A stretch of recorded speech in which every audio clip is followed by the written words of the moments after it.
Hello money 9। Good evening, मैं हूं प्रियंका संभव और मनी 9 पर हमारी कोशिश है कि आप केवल पैसे को कमाएं ही नहीं बल्कि उसे बचाएं भी, उसे निवेश करें और उससे अच्छा रिटर्न भी कमाएं। 1 अप्रैल से डेट म्यूचुअल फंड में किए जाने वाले निवेश से long term capital gains tax का फायदा हटा लिया गया है।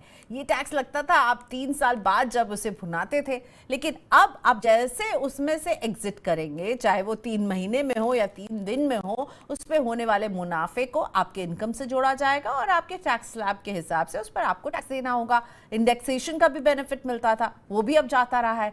तो ऐसे में म्यूचुअल फंड कंपनियां अपने मौजूदा डेट स्कीम की निवेश स्ट्रैटेजी बदलने की तैयारी में है। और क्या डेट फंड में अगर आप भी निवेश करते थे तो क्या करना चाहिए आपको? क्या सभी एक्सपर्ट्स कह रहे हैं हाइब्रिड फंड चुनिए, तो क्या हाइब्रिड म्यूचुअल फंड एक बेहतर विकल्प है? आपको अपने इन्वेस्टमेंट को बदलने की ज़रूरत है और ये हाइब्रिड फंड्स होते क्या है, इन सब पर आज बात करेंगे। आपको जवाब देने के लिए मेरे साथ जुड़ रहे हैं पर्सनल फाइनेंस एक्सपर्ट और मनी मंत्रा के फाउंडर वीरल भट्ट।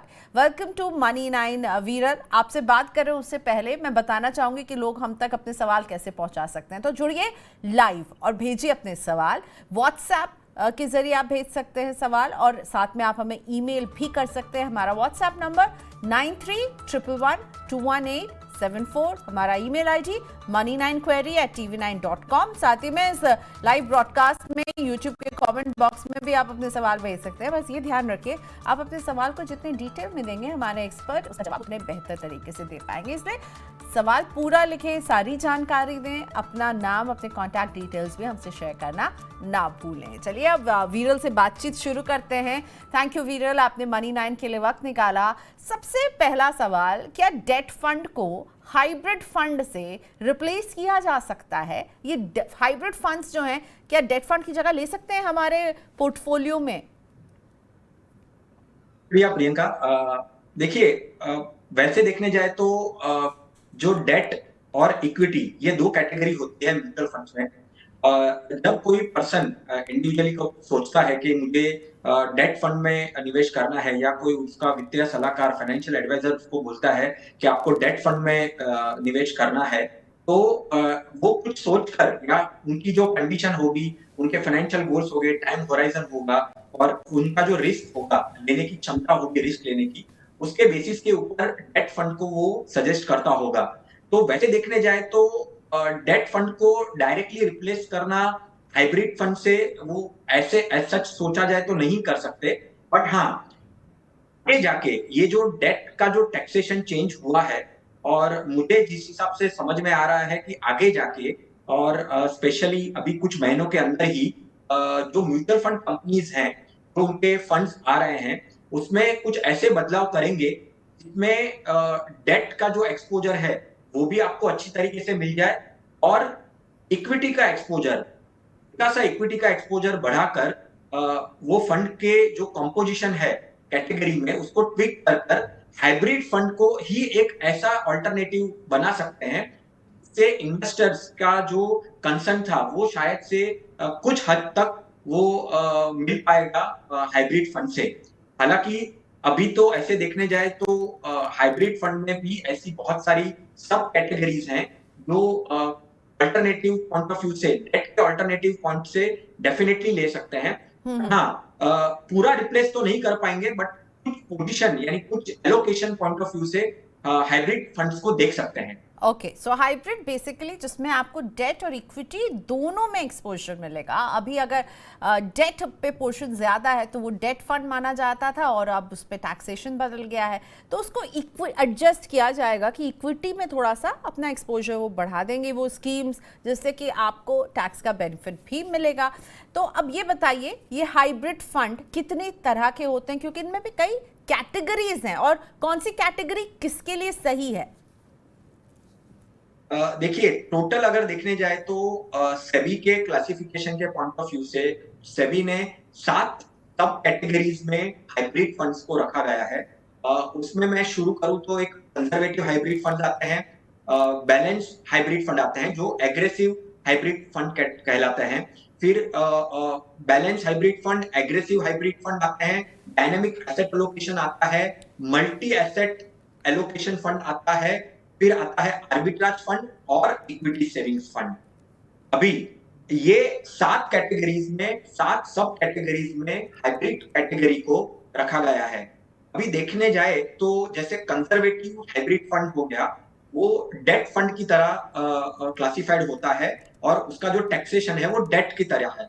तो यहाँ पे अगर मैं क्लासिफिकेशन पॉइंट ऑफ व्यू से बोलूं तो 10 to 25% इक्विटी एक्सपोजर होता है और 70 to 90% वो होता है डेट का एक्सपोजर।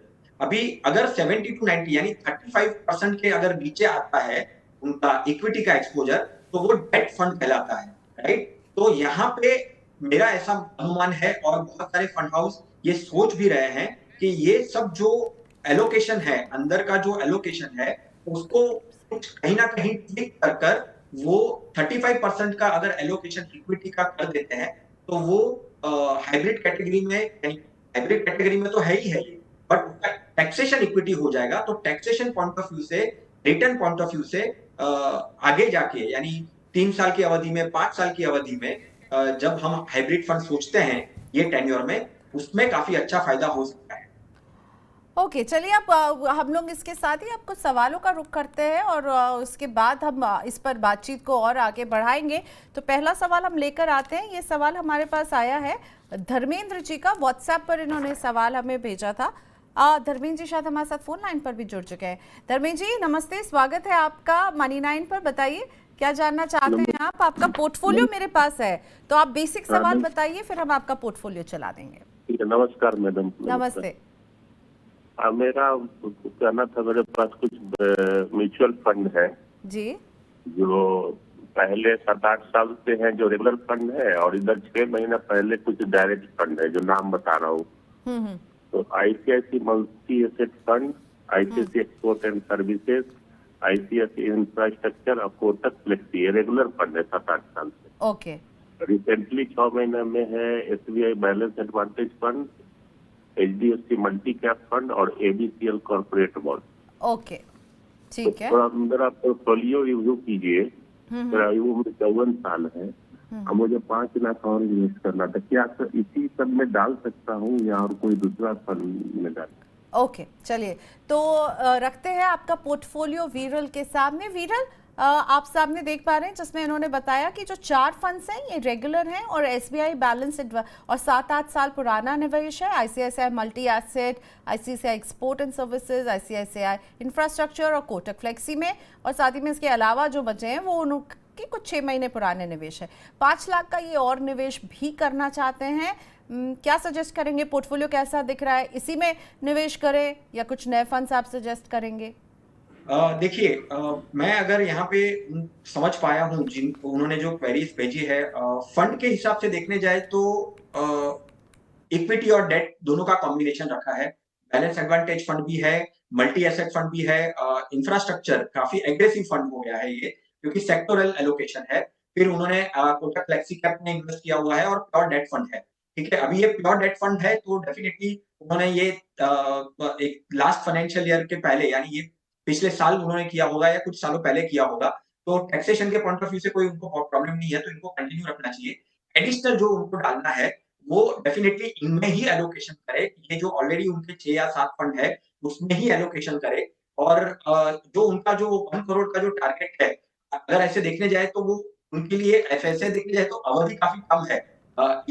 ये उसके लिए उनको जो उनकी एसआईपी अमाउंट है उनको भी वो इंक्रीज करना पड़ेगा। वो कम से कम यहाँ से वो एटलीस्ट एसआईपी उनको 25 से 30 हजार की एसआईपी करनी पड़ेगी, और ये जो एग्जिस्टिंग लमसम है उसी में ही उन्हें इन्वेस्ट करे, क्योंकि वो जो पोर्टफोलियो है काफी डाइवर्सिफाइड है।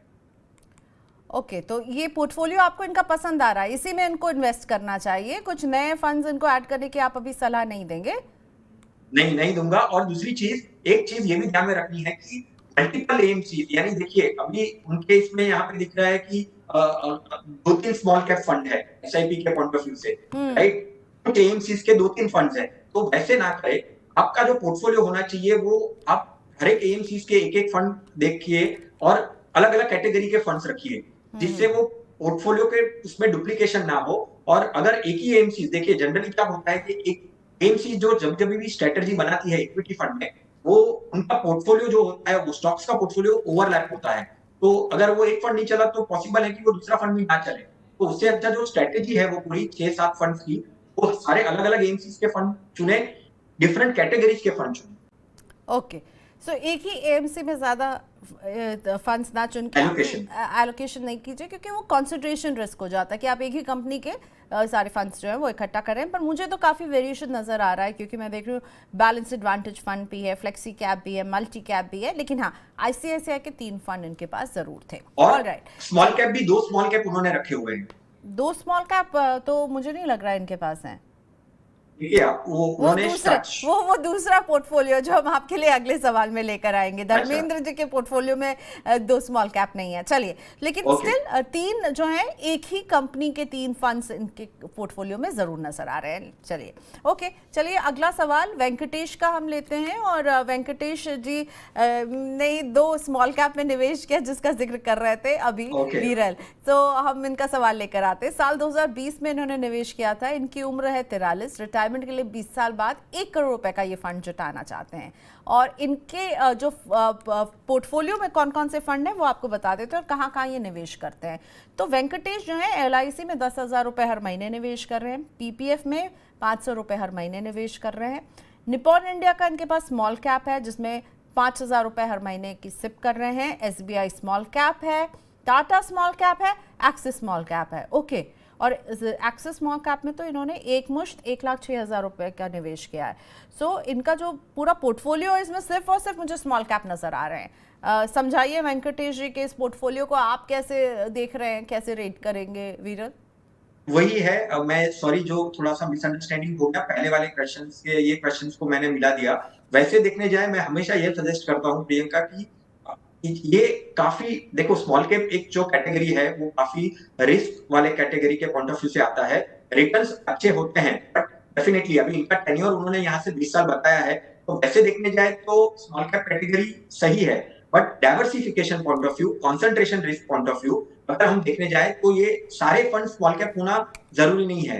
वो फ्लेक्सी कैप ऐड कर सकते हैं, मल्टी कैप ऐड कर सकते हैं, large and mid cap fund add कर सकते हैं और फिर वो उनका पोर्टफोलियो बना सकते हैं। हालांकि ये जो SIP कर रहे हैं और 20 साल का टेन्योर है तो उसमें वो अपना टारगेट तो हासिल कर लेंगे, बट स्मॉल कैप को ना रखकर वो अलग अलग टाइप के जो कैटेगरी के फंड है उसका कॉम्बिनेशन बना के एटलीस्ट एक 5 से 6 फंड का पोर्टफोलियो वो बना सकते हैं। तो कौन कौन से फंड इनको शामिल करने चाहिए स्मॉल कैप हटा करके? एक स्मॉल कैप रखें, इसके अलावा किस तरह के फंड होने चाहिए वेंकटेश के पोर्टफोलियो में? 1 करोड़ का गोल है 20 साल के बाद। देखिए, अगर 1 करोड़ का गोल है तो डेफिनेटली यहाँ पे फ्लेक्सी कैप कैटेगरी का एक फंड होना चाहिए, उसमें वो टाटा का फ्लेक्सी कैप एक ऐड कर सकते हैं, फिर एक large and mid cap fund add कर सकते हैं जिसमें वो टाटा का large and mid cap fund वो जोड़ सकते हैं। फिर उसके अलावा जो बाकी कैटेगरीज है, अभी देखिए मार्केट में वॉलेटिलिटी भी रहेगी, इतने साल का टारगेट है, 20 ईयर्स यहाँ से दे सकते हैं, बट एक बैलेंस फंड भी वो यूज कर सकते हैं, बैलेंस एडवांटेज फंड, क्योंकि मार्केट की अगर वॉलेटिलिटी रहेगी तो इडलवाइज का एक बैलेंस एडवांटेज फंड है। तो बैलेंस एडवांटेज कैटेगरी है, वो मार्केट की वॉलेटिलिटी को काफी अच्छी तरीके से कैच करके वो निवेश करेगा। तो ओवरऑल 20 साल के पॉइंट ऑफ व्यू से, SIP के पॉइंट ऑफ व्यू से अलग अलग कैटेगरी, फ्लेक्सी कैप ऐड कर सकते हैं, लार्ज एंड मिड कैप कर सकते हैं, स्मॉल कैप तो उनके इसमें है ही, फिर एक मल्टी कैप ऐड कर सकते हैं, क्वांट का एक एक्टिव फंड है वो फंड में ऐड, उनके पोर्टफोलियो में वो ऐड कर सकते हैं। ओके वेंकटेश जी, आपके पूरे पोर्टफोलियो को एक रीहॉल की ज़रूरत है, क्योंकि सिर्फ और सिर्फ हमारे एक्सपर्ट को इसमें नज़र आ रहा है कि आप स्मॉल कैप में निवेश कर रहे हैं। तो प्लीज़ थोड़े स्मॉल कैप की होल्डिंग को कम कीजिए, इसके अलावा आप large, mid cap, flexi cap, multi cap, balance advantage fund जैसे चीज़ों को शामिल कीजिए। ओके, हमने बातचीत शुरू की थी हाइब्रिड फंड से। आपने बताया कि कुछ 7-8 कैटेगरीज हैं, और अगर कोई कम रिस्क लेना चाहता है तो उसके लिए कौन सी कैटेगरी हाइब्रिड फंड की अच्छी रहती है, और रिस्क वाइज आप कैसे डिवाइड करेंगे इन कैटेगरीज में? देखिए, मैं ये एक्सप्लेन कर रहा था प्रियंका कि हाइब्रिड कैटेगरी में डिफरेंट सब 7 कैटेगरीज होते हैं। शुरुआत जो होती है हाइब्रिड की, वो होती है कंजर्वेटिव हाइब्रिड से। तो कंजर्वेटिव हाइब्रिड एक स्टार्टिंग पोजीशन के पॉइंट ऑफ व्यू से हाइब्रिड में करना काफी अच्छा होता है, बट उसका जो टैक्सेशन होता है वो डेट का होता है। तो मैं यहाँ पे थोड़ा सा फोकस ये करना चाहूंगा कि जो हाइब्रिड में जैसे एक बैलेंस एडवांटेज करके एक फंड आता है जो बैलेंस हाइब्रिड में आता है, डायनामिक एसेट एलोकेशन के कैटेगरी में भी उसको रखते हैं। में क्या होता है कि जो इक्विटी एक्सपोजर वो कभी भी चेंज कर सकता है, उतना डायनेमिकली मैनेज करता है वो। कभी-कभी वो 50-60% भी वो इक्विटी का एक्सपोजर ले लेता है और कभी 50-60% डेट का भी एक्सपोजर हो जाता है। तो अगर यहाँ पे वो जो 35% का इक्विटी का जो टारगेट है वो अगर वो अचीव कर लेता है, तो बैलेंस एडवांटेज फंड की जो कैटेगरी है वो रिस्क के पॉइंट ऑफ व्यू से to begin in the hybrid category वो काफ़ी अच्छा होगा। बैलेंस एडवांटेज फंड्स देख सकते हैं डायनामिक एसेट एलोकेशन, जब भी इक्विटी और डेट में उनको स्विच करना है फंड मैनेजर को, तो वो हिसाब से वो स्विच कर सकता है। फिर मल्टी एसेट कैटेगरी भी काफी अच्छी होती है प्रियंका ये हाइब्रिड में, क्योंकि वहां पे डेट इक्विटी आर्बिट्राज और जो मेटल्स होते हैं, गोल्ड हो गया, सिल्वर हो गया, उसमें भी वो एक्सपोजर होते हैं। क्योंकि अब अगर डेट का टैक्सेशन अगर हम देखेंगे तो डेट के टैक्सेशन के पॉइंट ऑफ व्यू से पहले गोल्ड फंड्स को भी उन्होंने उसमें शामिल कर दिया है। तो अभी गोल्ड फंड्स भी अगर डेट टैक्सेशन में आ जाता है तो रिटर्न पॉइंट ऑफ व्यू से आपका ओवरऑल रिटर्न है वो कम हो जाएगा। तो उसको अगर अच्छी तरीके से इक्विटी में रहकर अगर अच्छे रिटर्न्स पाने हैं 3 साल के बाद, 5 साल के बाद, तो मल्टी एसेट कैटेगरी भी काफी अच्छी होगी हाइब्रिड कैटेगरी में।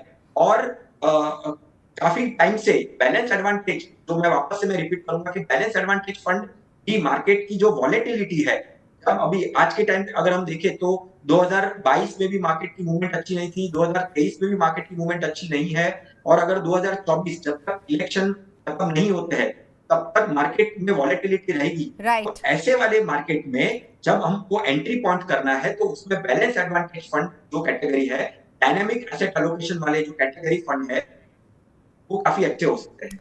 ओके, अब बात आती है विरल, आपने बहुत अच्छा सा एक चार्ट बना करके मुझे रिटर्न्स बताया था, तो मैं वो चार्ट अभी हम चलाएंगे। आप थोड़े से रिटर्न्स का आइडिया दीजिए, क्योंकि जब हम कुछ निवेश करते हैं तो ये हमारे माइंड में रहता है कि हमें रिटर्न कैसा मिलेगा। और मुझे ये भी पता, आप ये कहेंगे कि पास्ट परफॉर्मेंस नहीं देखना चाहिए, लेकिन एक रिटर्न का आइडिया देने के लिए एक पास्ट परफॉर्मेंस बताइए हमें कैसे रही है इन हाइब्रिड फंड्स की रिटर्न अलग अलग कैटेगरी में।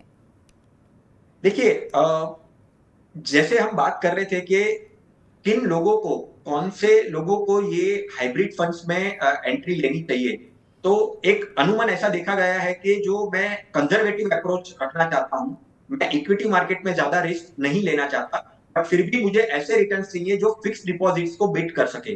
तो मैं जब भी हाइब्रिड कैटेगरी को देखता हूँ प्रियंका, तो उसमें जैसे हमने 7 सब कैटेगरीज की बात की, तो मैं उसमें अगर balance advantage, dynamic asset allocation और मल्टी एसेट को मैं 5 से 10 साल के पॉइंट ऑफ व्यू से मैं रखता हूं, तो मेरा जो रिटर्न है वो करीबन 9% से लेकर 12% के रेंज में आया हुआ है। और अगर मैं उसको 3 साल में रखता हूं, क्योंकि अगर मैं ये पास्ट 3 साल, पहले के 3 साल देखूं मैं, एज यू मेंशन ऑलरेडी के definitely past performance is not guaranteed in future. Mutual fund में लिखकर कभी भी नहीं आता है कि आपको इतने रिटर्न्स मिलेंगे, बट जिस हिसाब से फंड मैनेजर ये फंड्स, ये कैटेगरी को मैनेज कर रहे हैं काफी अच्छी तरीके से, जब 21 के एंड लास्ट 6 महीने, 2021 के लास्ट के 6 महीने, 2022 और 2023 में जब इक्विटी मार्केट्स ने इतने अच्छे रिटर्न्स नहीं दिए हैं, बट वो कैटेगरी जो हाइब्रिड की कैटेगरी है उसने ऑलरेडी कहीं ना कहीं 10 से 12% का रिटर्न्स उन्होंने दिया हुआ है। तो अगर एंट्री पॉइंट ऑफ व्यू से अगर आप बैलेंस एडवांटेज फंड देखते हैं, डायनामिक एसेट एलोकेशन देखते हैं, मल्टी एसेट एलोकेशन देखते हैं, और आप एफडी के रिटर्न्स को बीट करना चाहते हैं, आज के दिन में एफडी के रिटर्न्स करीबन 7-8% के आसपास के है, और अगर उसको बीट करना है और capital gain taxation point of view से मुझे अगर नेट रिटर्न भी मेरे को कम से कम 10-11% तक अगर आते हैं, अनुमान लगा के चले यहाँ से 5-7 साल में भी, तो हाइब्रिड कैटेगरी कम रिस्क लेकर, थोड़ा सा इक्विटी एक्सपोजर लेकर अच्छी तरीके से हाइब्रिड फंड्स में भी रिटर्न्स आ सकते हैं।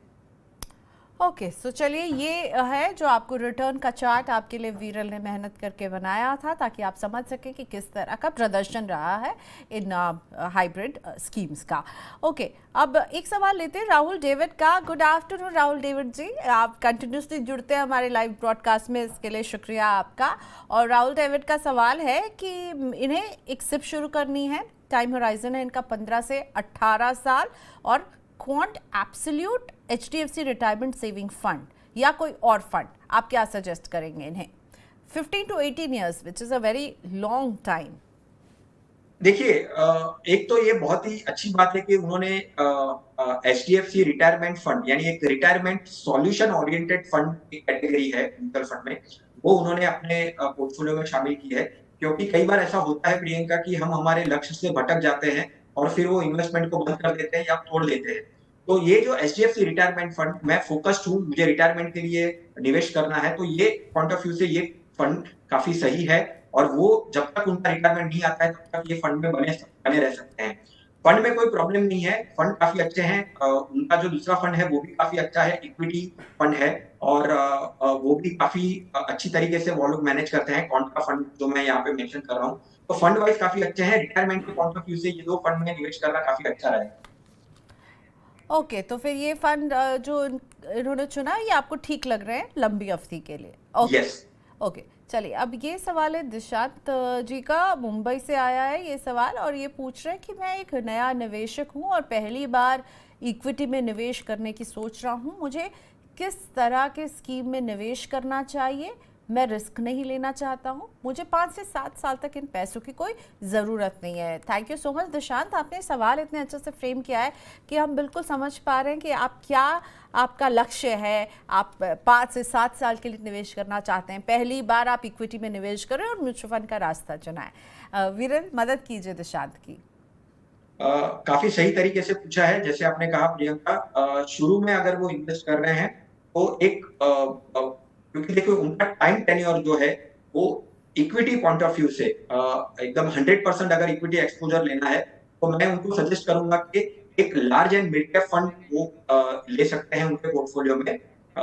2 से 3 फंड चुनिए अपने लिए, एक large and mid cap choose करिए, एक हाइब्रिड कैटेगरी में आप बैलेंस एडवांटेज फंड चूज कर सकते हैं, और एक अगर देखने जाए तो 7 साल तक अगर वो रखना चाहते हैं तो एक फ्लेक्सी कैप को भी वो चुनाव कर सकते हैं।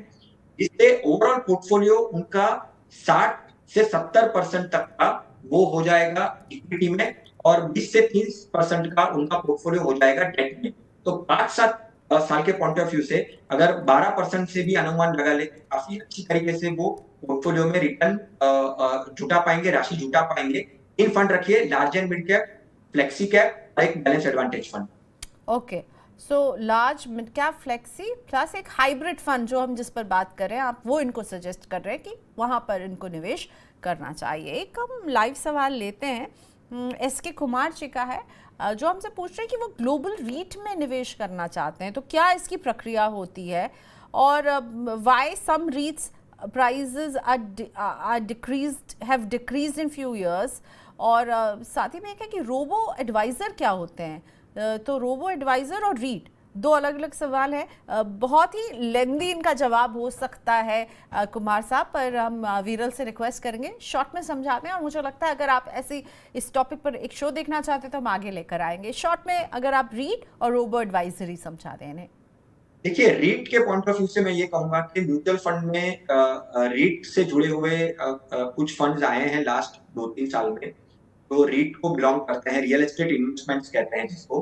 कोटक म्यूचुअल फंड का ही एक रीट का फंड है जो ग्लोबल अपॉर्चुनिटीज में निवेश करता है, तो वो फंड वो देख सकते हैं जो रियल एस्टेट में इन्वेस्टमेंट करता है।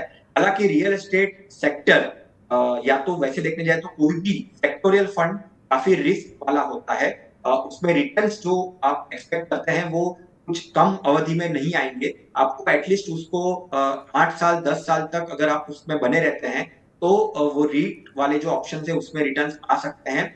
और नॉर्मल इक्विटी फंड से ऐसा देखा गया है अभी लास्ट 2-3 सालों में कि नॉर्मल इक्विटी फंड से अभी फिलहाल रिटर्न उसके कम आए हैं, क्योंकि रियल एस्टेट की जब बात आती है तो बहुत सारे और भी चीजें आपको सोचनी पड़ेगी, क्योंकि ये सेक्टर एक बहुत ही वॉलेटाइल सेक्टर होता है, बहुत सारी चीजें इससे जुड़ी हुई होती है। गवर्नमेंट के जो कुछ बातें हैं जो उससे जुड़ी हुई रहती है, प्रोविजंस जो गवर्नमेंट करती है, कितनी अच्छी तरीके से वो सेक्टर में वो कुछ ऐसी रिवायतें देते हैं जो जिससे उससे फायदा हो सकता है वो सेक्टर को।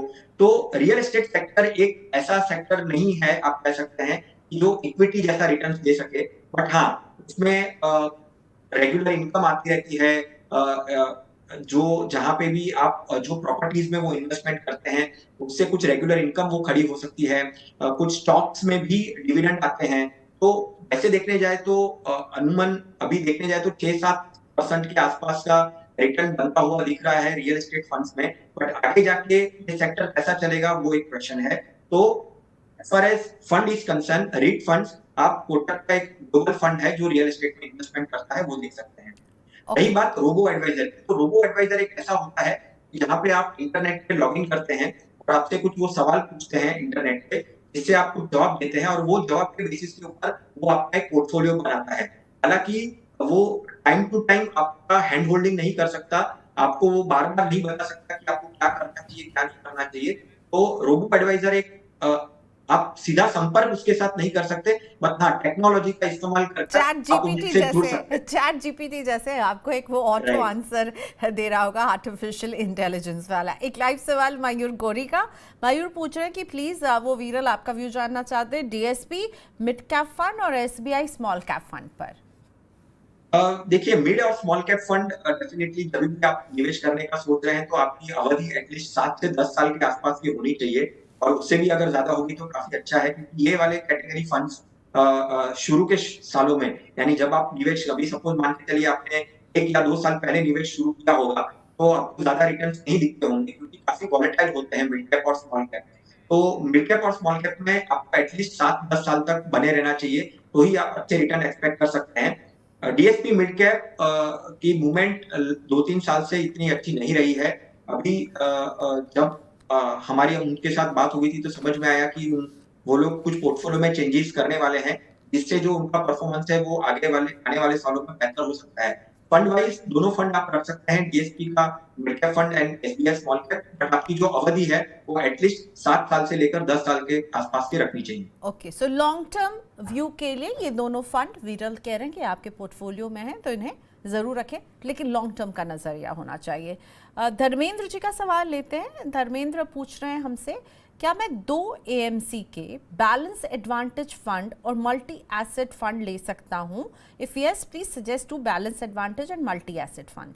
यानी कि वो 2 एएमसी के बैलेंस एडवांटेज फंड और मल्टी एसेट फंड को खरीदने के बारे में पूछ रहे हैं, और अगर कोई नाम भी आप सजेस्ट कर सकें धर्मेंद्र को। ये लाइव सवाल हमारे पास आया है। मैं धर्मेंद्र जी को ये कहना चाहूंगा कि ऐसे देखने जाए तो डेफिनेटली ले सकते हैं, क्योंकि जितना मैंने उसको ये हाइब्रिड कैटेगरी को समझा है और उसमें भी बैलेंस एडवांटेज और मल्टी एसेट को समझा है, हर एक एएमसीज के, मैं अगर मैं 5-6 एएमसीज यहाँ पे मैं बताऊं तो 5-6 एएमसीज के हर एक एएमसीज के बैलेंस एडवांटेज फंड का जो मैनेज करने का तरीका है, जो पैरामीटर्स हैं वो अलग अलग हैं। तो डेफिनेटली अगर आप वो फंड को कुछ एक स्पेशल चीज को ध्यान में रखकर आप उसको अगर आपको पोर्टफोलियो में लेना है तो डेफिनेटली मैं आपको बोलूंगा कि हाँ आप ले सकते हैं कि एक फंड हाउस का बैलेंस एडवांटेज का मैनेज करने का तरीका और दूसरे फंड हाउस के बैलेंस एडवांटेज का फंड का मैनेज करने का तरीका अलग हो सकता है। और सिमिलरली एक चीज मल्टी एसेट को भी लागू होती है, क्योंकि चाहे से कोई फंड हाउस ऐसा हो सकता है कि उसको लगता है कि गोल्ड अभी अच्छा आने वाला है, रिटर्न देने वाला है, तो गोल्ड का एक्सपोजर वो ज्यादा रख सकता है, इक्विटी का एक्सपोजर वो ज्यादा रख सकता है और डेट का एक्सपोजर कम रख सकता है। सिमिलरली दूसरा फंड हाउस सोच सकता है कि भाई गोल्ड का व्यू अभी इतना अच्छा नहीं है तो मैं एलोकेशन उसको कम रखूंगा और मैं डेट का एक्सपोजर ज्यादा बनाऊंगा, क्योंकि डेट यहाँ से अच्छे रिटर्न्स दे सकता है। ओके, एक और सवाल रमेश सिंह का, और जो लोग लाइव सवाल भेजना चाहते हैं वो जल्दी भेजें क्योंकि हम बस शो क्लोज करने वाले हैं। लेकिन रमेश जी का ये सवाल ले लेते हैं। रमेश जी की उम्र 60 साल है और इन्होंने लिखा कि मैं अभी अभी रिटायर हुआ हूँ। मैंने हमेशा फिक्स डिपॉजिट में निवेश किया है और इसमें अच्छा कॉर्पस जमा है। थोड़े साल बाद रेगुलर इनकम की मुझे ज़रूरत पड़ेगी। क्या हाइब्रिड म्यूचुअल फंड में मेरे लिए निवेश करना सही रहेगा? एकदम सही रहेगा प्रियंका, क्योंकि देखिए हाइब्रिड अभी जनरली क्या होता है कि जब मैं 60 साल का होता हूं तो मेरा जो अप्रोच है निवेश की तरफ, इन्वेस्टमेंट की तरफ, थोड़ा सा कंजर्वेटिव हो जाता है। कि अगर मैं सपोज मान के चलो जब भी मैं लोगों को मिलता हूं तो वो लोग सोचते हैं कि मैं 70 साल तक जीऊंगा और उसका पोर्टफोलियो बनाना है। और अगर मैं 80 साल तक जी गया, अगर मैं 90 साल तक जी गया, तो मुझे रेगुलर इनकम के पॉइंट ऑफ व्यू से ऐसा पोर्टफोलियो बनाना चाहिए जो डेट रिटर्न से ज्यादा अच्छे रिटर्न पा सकूं, यानी मैं एटलीस्ट 8% 9% से ज्यादा, अगर मुझे 12% 14% अगर करना है तो मैं कहां पे कर सकता हूँ, और उसके लिए मुझे चाहिए होगा इक्विटी का एक्सपोजर, और ये इक्विटी का एक्सपोजर मुझे हाइब्रिड कैटेगरी दे सकता है।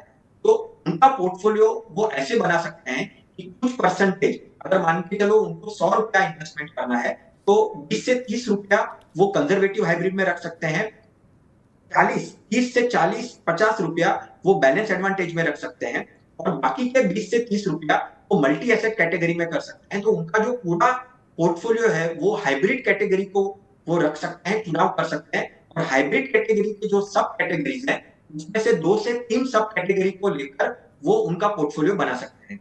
और फिर रेगुलर इनकम प्लान के पॉइंट ऑफ व्यू से एटलीस्ट उनको 3 से 5 साल तक वेट करना पड़ेगा, और वो 3 से 5 साल के बाद वो कंजर्वेटिव हाइब्रिड से बैलेंस एडवांटेज से रेगुलरली सिस्टमेटिक विड्रॉवल कर सकते हैं। ओके, चलिए इसी के साथ आज की कॉन्वर्सेशन को ही रैप करते हैं। वीरल, थैंक यू सो मच, आपने वक्त निकाला, म्यूचुअल फंड में इतने सारे सवालों के जवाब दिए, धन्यवाद आपका।